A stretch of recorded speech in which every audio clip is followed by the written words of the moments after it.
చెప్తున్నాను శ్రద్ధగా వినండి.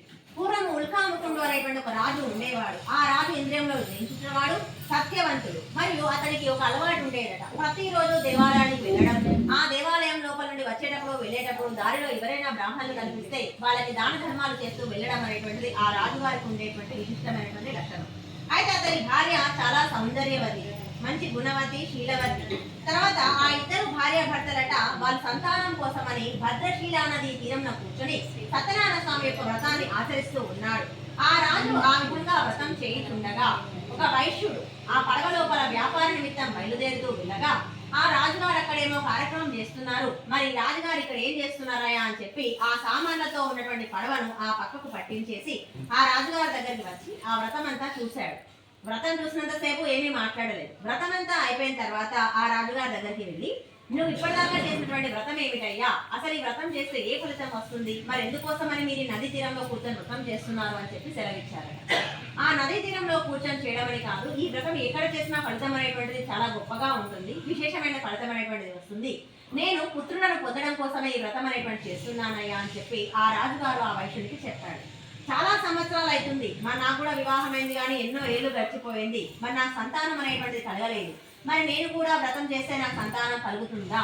నువ్వు నమ్మకంతో పెట్టుకొని స్వామివారిని ధ్యానించుకొని సంకల్పించుకొని ఈ వ్రతం అనేటువంటి చేసినట్లయితే నీకు విశేషమైనటువంటి సంతానం అనేటువంటి కలుగుతుంది అని ఆ రాజుగారు సెలవిచ్చారు.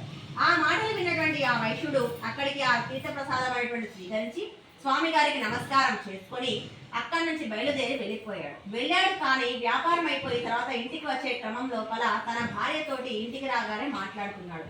నేను ఇలా వ్యాపార నిమిత్తమని బయలుదేరినప్పుడు రాజుగారు సత్యనారాయణ స్వామి వ్రతం చేశారట, ఆ వ్రతము పిల్లల కోసం అని చెప్పి చేస్తారట, మరి మనకు సంతానం లేదు కదా, మనం కూడా వ్రతం చేద్దామా అని చెప్పేసి భార్యని అడిగాడు. అలా అడిగినందుకు ఆ భార్య చాలా సంతోషించింది, చేద్దామండి అని చెప్పి చెప్పింది. కానీ వైశ్యునికి ఉండేటువంటి విశిష్ట లక్షణం ఏమిటి అంటే తనకు ఫలితం అనేటువంటిది ముందుగా ఇస్తేనే ప్రతిఫలం అనేటువంటిది పెడతాను అని చెప్పి కోరుకున్నాను. కోమట్ల లక్షణం. పైసలు లేని ఏం పని చేయరు కదా, నేను చేసినాక గిత ఖర్చు పెట్టుకున్నాక నాకు ఫలితం రాకపోతే ఎట్లా, నేను పిల్లలే కాకపోతే నాకు పెట్ట పైసలన్నీ పోతాయి కదా అనే ఆలోచనతోటి నువ్వు నాకు ముందుగా ఫలం అనేటువంటి ప్రసాదించినట్లయితే దానికి ప్రతిఫలాన్ని నేను నీకు అందిస్తానయ్యా అని చెప్పి ఆ స్వామివారికే సవాలు ఇచ్చారు ఆ వైశ్యుడు. సరే, స్వామివారు సంతుష్టుడు అయ్యాడు. ఎలాగైతే ఏముందిలే, నన్ను ధ్యానించుకుంటా అన్నాడు కదా, నాకు వ్రతం చేస్తాను అన్నాడు కదా అని చెప్పేసి ఆ స్వామివారు సంతుష్టుడై ఒక దినమున ఆ లీలావతి ధర్మపరమైనటువంటి భక్తితో సుఖించి గర్భవతి అయింది.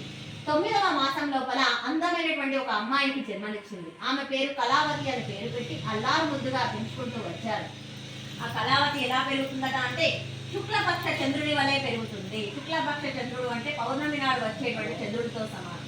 అంటే రోజు రోజుకి ఆ చంద్రోదయం లోపల మార్పునేటువంటి వస్తూ ప్రకాశవంతంగా పెరగడం. ఆ అమ్మాయి కూడా అలాగే ప్రకాశవంతంగా పెరుగుతూ అద్భుతమైన కళలు పాండిత్యాలు నేర్చుకుంటూ గొప్పదానిగా ఎదగడం అనేటువంటి ప్రారంభం చేసింది. కానీ ఆ వైశ్యుడు ఏం చేశాడు అంటే స్వామివారికి ఇచ్చినటువంటి మాటను మర్చిపోయాడు. మర్చిపోవడమే కాకుండా పాపం భార్య గుర్తు చేస్తుంది, పాప పుడితేనే నువ్వు వ్రతం చేస్తానని చెప్పేసి అనుకున్నావు, మనకి అమ్మాయి పుట్టింది, 21 అయిపోయింది, పాఠశాల అయిపోయింది, చివరికి ఆ అమ్మాయి పెద్ద మనిషి అయ్యే పరిస్థితికి వచ్చింది, కానీ నువ్వు వ్రతం అయితే చేస్తలేవు, ఎందుకు అలా తయారయ్యావని చెప్పేసి పాపం భార్య గుర్తు చేసినా కూడా ఆ వైశ్యుడు ఏమన్నాడట అంటే ఎలాగో అమ్మాయి పెద్దదైంది కదా, సరే నేను వ్యాపారం ఒత్తిడిలో పడి బిజీగా ఉన్నాను, ఇప్పుడు వ్యాపార నిమిత్తమై నా పనులు నాకు ఉన్నాయి, ఇప్పుడు ఆ వ్రతం చేసేంత అవకాశం నాకు లేదు, అమ్మాయి వివాహం సమయం లోపల భార్య భర్తలు ఇద్దరిని కూర్చోబెట్టి వ్రతం చేయిద్దాంలే అని చెప్పేసి అప్పటికి దాట వేసుకుంటూ ఆయన వెళ్ళిపోవడం అనేటువంటి చేశాడు. ఆ తర్వాత అమ్మాయికి వివాహ సమయం అనేటువంటి రానే వచ్చింది. ఆ వైశ్యుడు ఒక దూతను పిలిపించాడు, మరి నా కుమార్తెకు తగినటువంటి వైశ్య కుమారుని తీసుకొని రావయ్యా, తీసుకొని వచ్చినట్లయితే నేను వివాహం అనేటువంటిది నిర్ణయిస్తాను అని చెప్పేసి అనుకుంటే ఆ దూత అక్కడికి కాంచన్ నగరానికి బయలుదేరి వెళ్ళాడు. అక్కడ అందమైనటువంటి యోగ్యమైనటువంటి ఒక వైశ్య కుమారుని తీసుకొని వచ్చాడు. ఆ సాధువు వాళ్ళ ఇద్దరికి కూడా అంగరంగ వైభవంగా వివాహం అనేటువంటి చేశాడు. వివాహం అనేటువంటి జరిపించాడు. కానీ ఆ సత్యనారాయణ స్వామి వ్రతం అనేటువంటి దాన్ని మర్చిపోయాడు, చేయలేదు. ఇక స్వామికి విపరీతమైనటువంటి కోపానికి గురి కావడం అనేటువంటి జరిగింది. ఆ వైశ్యుడు ఆయన కోపాన్ని తట్టుకోవడం అనేటువంటి శక్తి కూడా కాలేదు. అప్పుడు ఆ వ్యాపారమున ఇక 6 నెలలు సమయం అనేటువంటి గడిచిపోయింది. ఇక మామ ఏం చేశాడు అంటే నాకు ఏకైక కుమార్తె అనేటువంటిది ఉన్నది, మరి నా వ్యాపారం అనేటువంటి ఎక్కడెక్కడ కొనసాగిస్తున్నానో అక్కడక్కడికి నిన్ను తీసుకుని వెళ్ళి నీకు వ్యాపారం యొక్క బాధ్యతలు అన్ని కూడా నీకు అప్పచెప్తానయ్యా అని చెప్పేసి మామాలు ఇద్దరు కూడా ఆ పడవలో తన వ్యాపారం చేసేటువంటి ప్రదేశాలన్నిటికీ బయలుదేరడం అనేటువంటి జరిగింది. అయితే పూర్వకాలంలో ఇప్పుడు వ్యాపారం అనేటువంటి చేయాలి అంటే సముద్ర తీరంలోనే ప్రయాణం అనేటువంటి ఉండేది. అప్పుడు ఈ బస్సులు ఇవన్నీ కూడా వెహికల్స్ అనేటువంటి లేవు.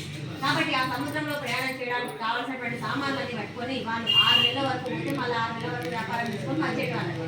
అలాంటి పరిస్థితుల లోపల వాళ్ళిద్దరూ వెళ్తారు.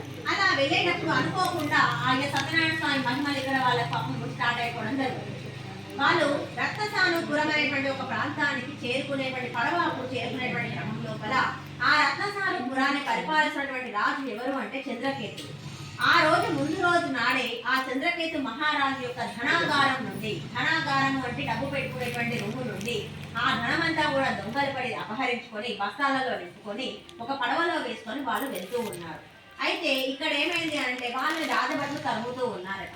ఆ దొంగల పడవ ముందున్నది, రాజభట్ల పడవ వెనుక ఉన్నది. వాళ్ళ వెనుక పడనే ఈ యొక్క మామాలుల పడవ కూడా ఉన్నది సముద్రం లోపల. అలా ప్రయాణం చేసేటప్పుడు మధ్య లోపల ఆ పడవను వాళ్ళు వెనుకకు ఆపేసి మధ్య లోపల ఉండేటువంటి ఈ యొక్క వైష్ణవ పడవ దగ్గరికి వాళ్ళు చేరుకోవడం అనేటువంటి జరుగుతుంది. ఈ దొంగ బట్టలు ఏమనుకుంటారంటే ఎలాగో రాజభట్లో ఉన్నటువంటి వాళ్ళకి మనం చిక్కినట్లయితే మనని వాళ్ళు చంపక తప్పదు, మనం దొంగతనం చేశాం కాబట్టి శిక్ష విధిస్తారు.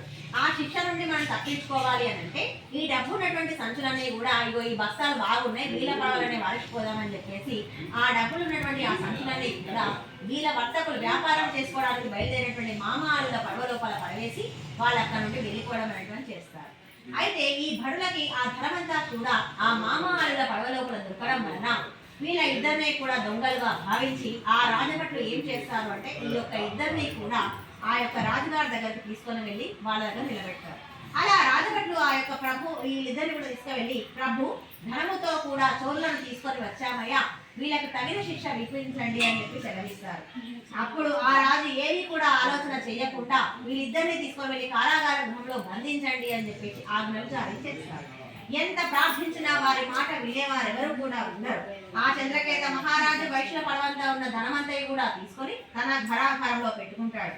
సత్యనారాయణ స్వామి యొక్క శాపం వల్లనే వాళ్ళకి ఈ విధంగా జరగడం అనేటువంటిది జరిగింది. తర్వాత మరియు ఆ లీలావతి కూడా ఎలా ఉందట అంటే ఇక భార్యాభర్తలు ఇద్దరు కూడా మామాలు ఇద్దరు వెళ్ళిపోయారు, బిడ్డ తల్లి ఇద్దరు ఇంట్లో ఉన్నారు. ఇక వాళ్ళ పరిస్థితి చాలా దారుణంగా తయారైపోయింది. భర్త సమయానికి భర్త రాలేదు, ఇటు అల్లుడు రాలేదు. లీలావతికి రోగం వచ్చి మంచాల పాలైంది. ఇక కళావతికి ఏం చేయాలో అర్థం కాక ఇంటిలో తిరుగుతూ భిక్షాటన చేస్తూ భిక్షమెత్తుకొని వచ్చినటువంటి అన్నంతో వాళ్ళ అమ్మకు కడుపు నింపేటువంటి పరిస్థితి ఆమెకి సంప్రాప్తమైంది. అలా ఆ దినమున ఒక రోజు కళావతి ఇలా భిక్షాటన చేస్తూ వెళ్తూ ఉండగా ఒక బ్రాహ్మణమ్మ కూర్చొని వ్రతం చేస్తూ ఉండట. ఆ కళావతి వాళ్ళ ఇంటికి వెళ్ళి అక్కడే ఉండి ఆ యొక్క తీర్థ ప్రసాదం అనేటువంటి స్వీకరించి వాళ్ళ అమ్మ కూడా ప్రసాదం పట్టుకొని ఇంటికి వెళ్ళింది. ఇంటికి వెళ్ళే వరకల్లా చాలా ఆలస్యం అయిపోయింది, చీకటి పడింది. అలా చీకటి పడగానే వయసు లోపల ఉండేటువంటి అమ్మాయి సమయానికి ఇంటికి రాకపోయే వరకల్లా వాళ్ళ అమ్మ ఆమెను ప్రశ్నించింది. అమ్మ ఎక్కడికి వెళ్ళావమ్మా ఇంతసేపు అని ప్రశ్నిస్తే, అమ్మా నేను భిక్షాటనకు బయలుదేరాను. అలా భిక్షాటనకు వెళ్ళినప్పుడు ఒక బ్రాహ్మణమ్మ ఇంట్లో సత్యనారాయణ స్వామి వ్రతమట. ఆ వ్రతం చేయించుండగా అదంతా చూసి వాళ్ళ దగ్గర తీర్థము ప్రసాదము స్వీకరించి రావడం అనేటువంటి జరిగింది, అందుకే నాకు ఆలస్యమైంది అని చెప్పి సెలవిస్తుంది. అప్పుడు ఆ యొక్క ఎవరికి గుర్తు వస్తుంది అని అంటే ఆ యొక్క కళావతికి గుర్తొస్తుంది. ఏమని, మీ నాన్న నువ్వు కూడా వ్రతం చేస్తా అన్నాడు, ఇంతవరకు ఆయనకు వ్రతం అనేటువంటిది చెయ్యలేదు.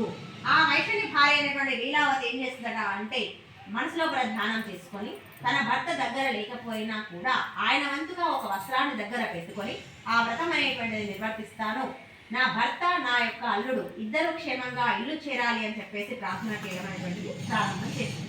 లీలావతి సత్యనారాయణ వ్రతం చేయడం వలన స్వామి సంతుష్టుడై ఆ రాత్రి చంద్రకేతు మహారాజు స్వప్నంలో కనిపిస్తాడు. కల్లో కనిపించి మీ దగ్గర కారాగార గృహం లోపల నువ్వు బంధించిన వాళ్ళిద్దరూ కూడా దొంగలు కాదు, వాళ్ళు వ్యాపారం చేసుకోవడానికి వచ్చినటువంటి వైశ్యులే, వాళ్ళని విడుదల చేయకుంటే వాళ్ళని విముక్తులను చేయకపోతే నీ యొక్క ధనాగారమే కాదు నీ రాజ్యమంతా కూడా భ్రష్టు పట్టిపోతుందయా అని చెప్పి స్వప్నంలో సత్యనారాయణ స్వామి చెప్తారు. ఎవరికి? రాజుగారి. అది విన్నటువంటి రాజుగారికి ఒక్కసారిగా మెలకు వచ్చి లేచి చూసి ఉదయమే తెల్లవారుజామునే వైద్యులను పురోహితులను అందరిని పిలిపించేసి ఆ రాజ్యం లోపలే ఒక సభను ఏర్పాటు చేసి మీరు తెలుసుకోకుండా నిజాలు తెలుసుకోకుండా వైశ్యులను తీసుకొని వచ్చారు, నేను కూడా తెలియకుండానే వాళ్ళని శిక్షించడం అనేటువంటి చేశాను, నా అపరాధాన్ని మన్నించండి అని ఆ వైశ్యులను తీసుకొని రమ్మని చెప్పండి అని భట్లను పంపిస్తాడు. ఆ వైశ్యులకి ప్రాణాపాయం, వాళ్ళు భయం అవుతుంటది. అప్పటికే 9 నెలలు 7 అవుతుంటారు వీళ్ళ రూమ్లో వారేసి. ఏడాది నుంచి కూడా మమ్మల్ని ఈ రూమ్ల వారికి మేపుతున్నారు కానీ ఇప్పుడు మమ్మల్ని చంపేస్తారు కావచ్చు అనే భయంతో ఆ వైశ్యులు వణుకుతూ స్వామివారి దగ్గరికి వస్తారు, రాజుగారి దగ్గర వచ్చేవరకల్లా అయ్యా రాజుగారండి మేము ఏ తప్పు చేయలేదు, మేము వ్యాపారం కోసమే మీ ప్రాంతానికి వచ్చాము అనే మాట చెప్తారు. ఆ విషయం నాకు స్వామివారి స్వప్నంలో కనిపించి అంటే కల్లో కనిపించి చెప్పారు. దైవ ప్రాతికూల్యం వల్లనే ఇటువంటి దుర్భరమైన పరిస్థితి అనేటువంటి సంప్రాప్తించింది.